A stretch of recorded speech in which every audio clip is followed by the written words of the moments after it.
Botafogo contratou agora o Luiz Henrique e foi a contratação mais cara da história do futebol brasileiro. Mas e dos outros times? Quais são as maiores de cada um? Vamos ver isso aí. Vem comigo. Bom dia, meus amigos e minhas amigas. Bem-vindos ao canal Fute na Veia. Bom, para começar, como eu disse, a gente vai ver as contratações mais caras de cada time. Mas eu peguei só dos grandes mesmo. Por quê? Porque, por exemplo, o Fortaleza, já fica um extra aqui. A contratação mais cara do Fortaleza foi o Machuca, que foi contratado ano passado por 12 milhões de reais. Para o Fortaleza, para o contexto do Fortaleza, do futebol cearense, sim, é uma contratação muito grande, uma histórica. Só que para o resto do Brasil é um tipo de contratação nesse valor que acontece muitas vezes. É comum contratações nessa faixa de preço. Então eu vou pegar realmente as grandes, as contratações caras mesmo. Mas já vai se inscrevendo aí no canal para não perder os próximos vídeos. Lembrando, todo domingo tem vídeo novo de histórias, curiosidades e tal. E durante a semana vários outros vídeos de pós-jogos, notícias. Essa semana não teve tantos assim, porque data FIFA, né? Então pouca coisa aconteceu. Bom, para começar, no Flamengo, a contratação mais cara da história foi o Gerson, que chegou no final de 2022, começo de 2023. O Gerson ele já tinha jogado muito no Flamengo em 2019, naquele time histórico, continuou jogando bem, até que em junho de 2021 ele foi vendido para o Olympique de Marseille. Mas aí para a temporada de 2023 o Flamengo trouxe o Gerson de volta, ganhou a competição contra o Sevilha e trouxe ele por 15 milhões de euros, cerca de 94 milhões de reais. Ele voltou com muita expectativa porque ele jogou muito bem lá no Marselha e principalmente porque ele tinha virado meio que um coringa mesmo, assim, porque ele jogou em várias e várias funções lá. Daqui o técnico era o Sampaoli, a gente conhece o Sampaoli. Mas até o momento ele não jogou tudo que esperava e foi até uma decepção. Por enquanto, ele teve alguns lampejos muito bons, mas alguns também muito ruins, tipo no Mundial, que ele faz o pênalti e é expulso. No Palmeiras, a maior contratação foi um cara que demorou bastante para engrenar, mas que agora tá jogando muito, que é o Flaco Lopes. O Flaco Lopes ele jogava muito lá no Lanús, ele foi revelado pelo Lanús, que aliás o Lanús tem um trabalho de base muito bom, que os times brasileiros deveriam observar. E aí em junho de 2022 ele chega para o Palmeiras por cerca de 50 milhões de reais. Ele demorou a engrenar, até porque o Abel estava dando poucas chances para ele, e aí por ter poucas chances ele foi perdendo confiança, e quando ganhava a chance não conseguia jogar bem. Tem todo isso, ele foi muito esculachado ali pela torcida do Palmeiras, achando que foi uma contratação desperdiçada. A torcida já estava perdendo a paciência com ele, mas aí no começo desse ano, o Endrick, como estava lá na seleção olímpica, ele foi ganhando mais chance, ganhando confiança, e hoje é o principal jogador do Palmeiras no time. Acho que hoje, em 2024, até o momento, ele é disparado o melhor jogador do time. Além disso, ele chegou só com 21 anos, então agora ele já está com 23 só. O Endrick vai embora daqui a pouco, então esse pode realmente ser o ano da afirmação dele. Tá realmente jogando muita bola. No São Paulo, já sabem que é o meu time do coração, a contratação mais cara foi Giuliano Galoppo. O caso dele é um pouco parecido com o do Flaco Lopes. Ele chega na metade de 2022, mas ele tem muito poucas oportunidades com o Rogério Ceni. No Paulistão de 2023, ele ainda assim tendo poucos minutos e jogando muitas vezes sacrificado, uma posição que ele não rende tanto quanto ele poderia. Ainda assim ele jogou bem e marcou 8 gols, terminando como artilheiro daquele campeonato, mesmo o São Paulo sendo eliminado pro Água Santa nas quartas. Mas aí nesse jogo contra o Água Santa ele machuca, tem uma lesão ali no ligamento cruzado do joelho e perde o resto da temporada. O São Paulo pagou cerca de 40 milhões de reais para poder trazer o Galo. É a contratação mais cara da história, passou a do Pablo.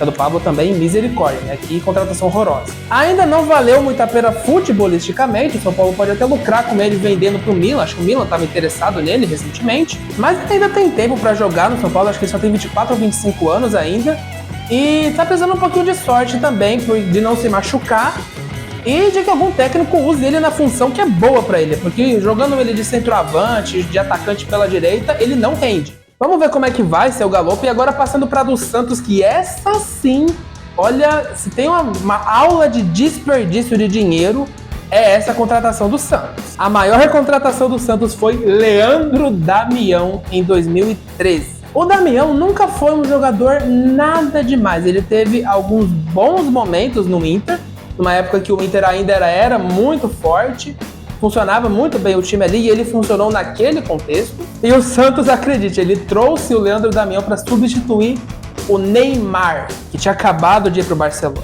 E algum gênio não só achou que era uma reposição à altura, como achou que valia a pena pagar 42 milhões de reais no Leandro Damião. E ele no Santos, ele não fez absolutamente nada futebolisticamente, foi emprestado várias e várias vezes, teve problema financeiro, até ano passado, se eu não me engano, o Santos estava pagando ainda o Leandro Damião, todo o dinheiro que entrava era para resolver esse problema. Então assim, a contratação, uma das piores contratações da história do futebol mundial foi essa. No Grêmio, a contratação mais cara da história foi o Franco Cristaldo, que chegou naquele pacotão de reforços que o Grêmio trouxe de 2022 para 2023, que veio o Vinha, o Soares, o Carvalho, veio jogador pra caramba naquele comecinho ali de ano do Grêmio, que tinha que montar um time pra jogar a Série A, tinha voltado da Série B. Claro que a chegada dele fica ofuscada pela chegada do Soares, mas ele chega com muita expectativa também, porque no ano anterior, pelo Huracan, ele tinha feito uma temporada de 10 gols e 16 assistências. Para um meia, isso é muita coisa. No Grêmio ele joga bem até alguns jogos, mas ele é muito criticado muitas vezes pela falta de competitividade e pouca movimentação, como é tipo o Luan lá que foi pro Vitória, o meia que estava no Corinthians, o Ganso, o Rames. Então tem esse probleminha aí dele. Eu não acho que ele tenha ido exatamente mal no Grêmio, mas é claro que para a maior contratação da história ainda tá devendo muito. Em 2016, o Internacional contratou o Nico Lopes, um jovem uruguaio, por 36 milhões de reais. Logo na primeira temporada, ele teve muitas lesões, conseguiu jogar só 14 jogos e não conseguiu ajudar de tanto o time do Inter, que acabou sendo rebaixado naquele ano. Mas aí no ano seguinte, em 2017, ele termina como artilheiro do Inter no ano com 18 gols e ajuda muito o time a conseguir subir de volta para a Série A. Em 2018 ele também termina como artilheiro com 14 gols e em 2019 ele acaba jogando pouco naquele ano e já é vendido para o Tigres por cerca de 10 milhões de euros, que dava mais ou menos 41 milhões de reais. É claro que ele não cumpriu ali a expectativa de ser a contratação mais cara da história do Inter, mas pelo menos ele entregou ali alguns números e ainda foi vendido por mais dinheiro do que foi comprado. Agora sim, uma contratação que valeu muito a pena. Em 2007, o Fluminense pagou 42 milhões de reais para trazer o Thiago Neves. Já naquela temporada ele joga muita bola, ajudando o Fluminense a ser campeão da Copa do Brasil. E no Campeonato Brasileiro, o Fluminense termina em quarto lugar e ele marca 12 gols e dá 13 assistências. E no ano seguinte é aquela grande campanha do Fluminense que termina vice-campeão da Libertadores, em que ele joga muito, mas ele joga muito naquela campanha e na final em específico ele mete 3 gols no jogo da volta, termina 3-1, mas aí o Fluminense perde nos pênaltis para a LDU, mas ele entrou para a história de qualquer forma, é o único jogador a marcar um hat-trick em final de Libertadores. A do Vasco não tem muito o que falar aqui porque acabou de acontecer.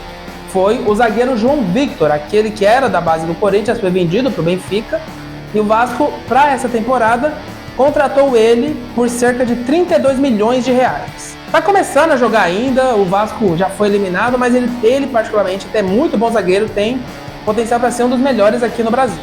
No Galo, a maior contratação foi também recente, agora em 2020, e também valeu muito a pena. Matias Zaratio, que é xodó da torcida. Depois que ele chega, ele já automaticamente passa a ser um dos melhores jogadores do time. Ele teve alguns problemas de lesões ali, mas todas as vezes que ele jogava, ele entregava muito. Em 2023 foi um ano mais inconsistente ali dele, mas por muitos problemas extra-campo. Ele perdeu o cunhado e o pai, então é complicado. O Atlético Mineiro tinha pago cerca de 33 milhões de reais por ele, e até o momento ele entregou muito, valeu a pena essa contratação. Do Cruzeiro teve duas que foram no mesmo preço, o Sorin em 2000 e o Alex em 2002. Os dois foram 33 milhões e meio de reais. O Sorin ele vem do River Plate, ele vira ídolo ali no time, mas ele é emprestado, depois ele é emprestado ali, Então não foi tão consistente assim. Agora o Alex, você não tem nem o que falar, né? Ele foi o melhor jogador daquele Cruzeiro encantador de 2003, que talvez esteja no top 5 melhores times do Brasil no século. E ainda depois, no fim de 2024, ele foi vendido muito bem pro Fenerbahçe, que aí lá ele foi adorado de um jeito, o cara é quase um deus lá no país. Agora, no Atlético Paranaense é uma aula de investimento, porque a contratação mais cara foi o Vitor Roque, tirando ele da base do Cruzeiro. Ele jogou pra caramba, foi importantíssimo pro Atlético Paranaense conseguir chegar na final da Libertadores. Ele praticamente carregou o time ali. Aquele jogo contra o Estudiantes, que ele marca o gol ali no finalzinho, classifica o time fora de casa, sendo que o Estudiantes nunca tinha perdido um jogo pro brasileiro em mata-mata na Libertadores, em casa. Daí em 2023 ele acaba se machucando, perde alguns jogos e o Atlético Paranaense acaba nem conseguindo a classificação para a Libertadores de 2024. E por que eu falo que foi uma aula de investimento? Porque o Atlético Paranaense pagou cerca de 24 milhões de reais nele. Ele não só rendeu muito futebol em campo, como agora foi vendido e tem várias cláusulas que podem fazer a contratação dele pro Barcelona render pro Atlético Paranaense cerca de 400 milhões de reais. Essas duas próximas agora são bem recentes, aconteceram agora, então ainda não tem muito o que falar do que render. Para começar, o Jean Lucas no Bahia. O Bahia City agora, né? Contratou o Jean Lucas para essa temporada por cerca de 24 milhões e 200 mil reais, tirando ele do Santos. Tá jogando muito bem já lá no Bahia, tem potencial para render muito esse ano. Aliás, o meio-campo do Bahia tem potencial para ser um dos melhores do futebol brasileiro. E no Botafogo, a contratação mais cara foi a do Luiz Henrique, que aconteceu agora, por cerca de 106,6 milhões de reais. Também foi a contratação mais cara da história do futebol brasileiro, ainda tá no começo ali, não dá para ter muita noção do que vai acontecer com ele, mas potencial para ser o melhor jogador aqui na América do Sul ele tem. O cara já destruiu o Barcelona e Real Madrid lá na Espanha. Então, vamos ver como é que vai jogar aqui. Agora, para finalizar, o cara que era a contratação mais cara da história do futebol brasileiro, antes do Gerson, do Luiz Henrique agora, e que em futebol jogado é disparado o que mais jogou aqui. Estamos falando, é claro, de Carlos Tevez quando veio pro Corinthians. O Tevez já estava jogando um absurdo no Boca antes. Ele, em 2003, é campeão da Libertadores e já estava assim, destruindo, ele já podia ir para um gigante europeu direto. Mas aí o Corinthians comprou ele do Boca por cerca de 60 milhões de reais. Isso em 2005 e naquele ano ele destruiu. Ele fez 31 gols em 52 jogos naquela temporada. Para você ter ideia, o Corinthians ele não estava na Libertadores e mesmo assim o Tevez foi eleito o Rei da América, o melhor jogador em território sul-americano naquela temporada. O Corinthians termina campeão brasileiro naquele ano, tudo bem que a gente sabe que teve o esquema lá de arbitragem, que teve jogos que foram refeitos, que tem aquele roubo absurdo contra o Inter, inclusive eu vou fazer um vídeo falando sobre isso, do porquê que o Inter odeia tanto o Corinthians a partir desse ano, fica na guarda. Mas durou pouco e logo em junho de 2006 ele é vendido para o West Ham, mais ou menos ali pelo preço que ele foi comprado. Foi uma passagem curta, mas que marcou a história. Bem pessoal, é isso. Se você gostou do vídeo, deixa o like. Se não gostou, deixa o dislike. Se inscreve no canal, ativa a notificação para não perder os próximos vídeos. E compartilha nos seus grupos lá de futebol, com seus amigos, que me ajuda muito de verdade, beleza? Beijo, tchau!